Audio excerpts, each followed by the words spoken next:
जब भी हमारा मन अशांत होता है तब हमें कोई भी महत्वपूर्ण निर्णय नहीं लेना चाहिए। ऐसी स्थिति में निर्णय में गलती हो सकती है, जिससे भविष्य में परेशानियों का सामना करना पड़ सकता है।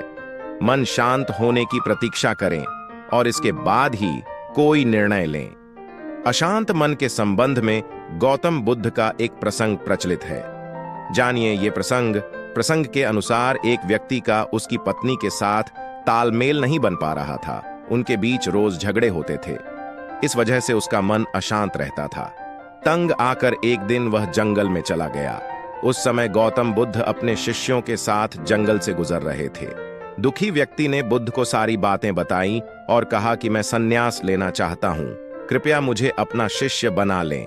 बुद्ध इस बात के लिए मान गए।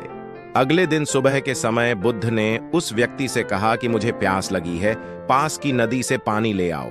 बुद्ध के लिए पानी लेने वह नदी किनारे गया। वहां पहुंचकर उसने देखा कि जंगली जानवरों की उछल कूद की वजह से पानी गंदा हो गया है। नीचे जमी हुई मिट्टी ऊपर आ गई है।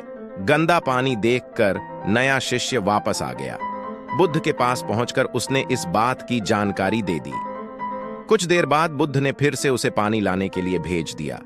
इस बार नदी किनारे पहुंचकर उसने देखा कि पानी एकदम साफ था। नदी की गंदगी नीचे बैठ चुकी थी। ये देखकर वह हैरान था। पानी लेकर वह बुद्ध के पास पहुंचा। उसने पूछा कि तथागत, आपको कैसे मालूम हुआ कि अब पानी साफ मिलेगा? बुद्ध ने उसे समझाया कि जानवर पानी में उछल कूद कर रहे थे, इस वजह से पानी गंदा हो गया था। लेकिन कुछ देर जब सभी जानवर वहां से चले गए तो नदी का पानी शांत हो गया।